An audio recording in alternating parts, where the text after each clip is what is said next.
Retiring in your 20s, 30s, or 40s sounds like the ultimate freedom, but is it actually realistic or just a dream sold online?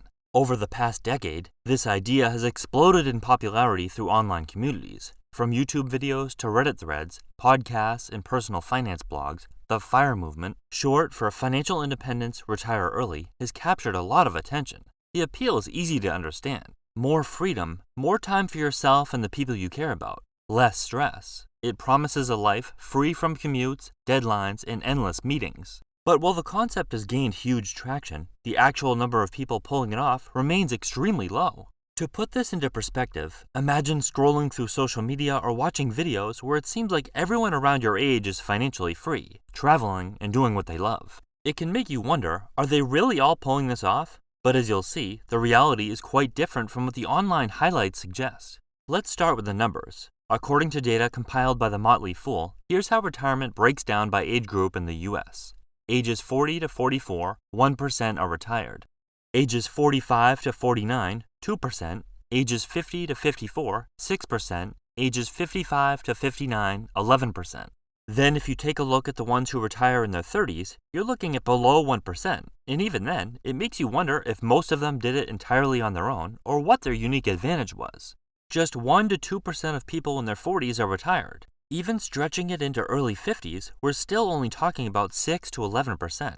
These people aren't even that far away from Social Security eligibility. Most people don't retire until age 62, which lines up with when the minimum benefits begin. Medicare eligibility begins a few years after that, which provides another incentive to wait. If someone starts working in their early 20s, that means they'll spend around 40 years in the workforce before retiring. If so few people are actually retiring early, why does it feel like everyone is? One reason is visibility. Early retirees are often the ones talking about it. They're the ones posting blogs, making YouTube videos, and sharing financial milestones. If someone retired at 38 and spends their time traveling or running a podcast, their lifestyle is naturally going to get more attention than someone working quietly at an office until 65. But it's important to remember that these stories are the exception, not the norm. Another factor is the online echo chamber. FIRE tends to attract people already interested in minimalism, investing, frugality, and long-term planning. If you spend time in those communities, it can seem like early retirement is everywhere. But outside of those spaces, the reality is very different. With over half of Americans still living paycheck to paycheck and feeling behind on their retirement goals, the concept of retiring decades early isn't just unrealistic, early retirement is nearly impossible for the average person.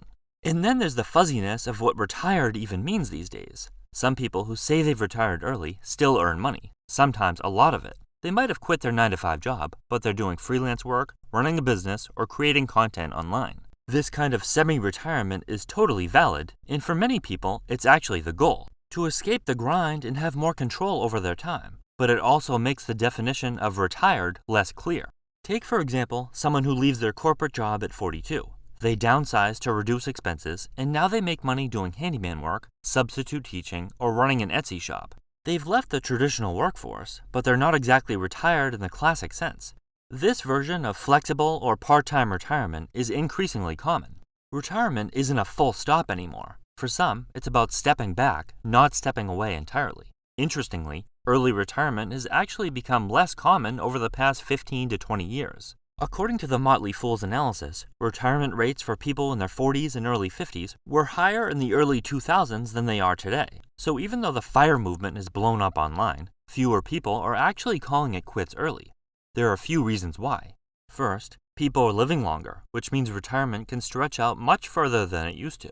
Instead of planning for 10 or 15 years of retirement, many are now looking at 20, 25 years or more of needing income. The average life expectancy in the U.S. is 77 years old, but this becomes much higher for those who are still healthy upon reaching retirement age. According to the CDC, the average life expectancy for a healthy 65-year-old in the U.S. is about 83 for men and 86 for women. But that's just the average. Someone who's in great shape with longevity in their genes might live even longer. Second, costs have gone up. Housing, healthcare, education, rent, property taxes, insurance, and groceries. According to data from the U.S. Bureau of Economic Analysis, the personal savings rate in recent years has hovered between 3 and 6%, and sometimes even lower.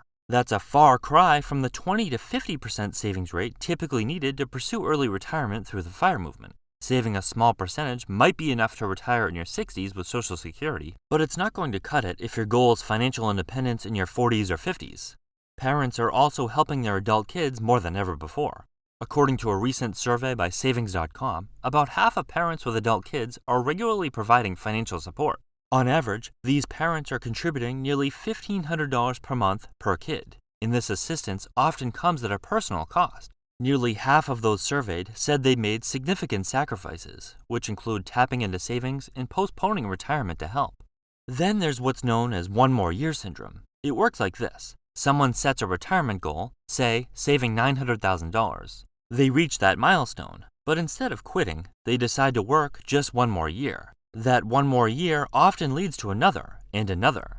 It's easy to rationalize. For example, with $900,000 invested in the S&P 500, a single average year of growth adds about $90,000. And if they stay in the market for 7 or more years without contributing another dollar, their money could potentially double with compounded returns. This mindset can be beneficial in some ways. It leads to more financial security, but it also delays the very goal people set out to achieve. Some people never actually make the leap, even when they technically could. Early retirement isn't just about numbers. It involves lifestyle and emotional trade-offs that are often underestimated. Choosing to retire early usually means making sacrifices today for freedom tomorrow, and not everyone is sure how to balance those choices. Many find it tough to give up or cut back on things they enjoy now, whether it's dining out regularly, traveling, hobbies, or even buying new things. Others struggle with uncertainty about the future or worry about unexpected expenses. Saving 25 to 50% of your income right from the start can feel incredibly overwhelming.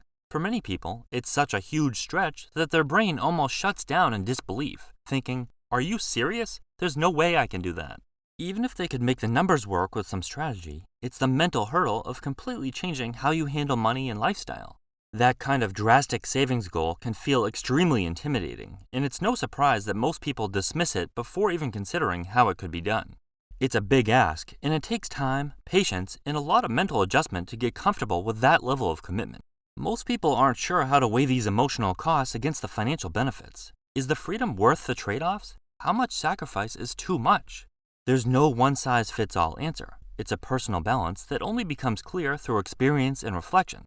Now, not everyone chasing financial independence plans to stop working entirely. In fact, many people pursue more flexible versions, like Lean Fire, Coast Fire, or Barista Fire, that allow them to scale back rather than quit altogether. These approaches often offer a more balanced and sustainable path to financial freedom, without requiring a complete break from earning income.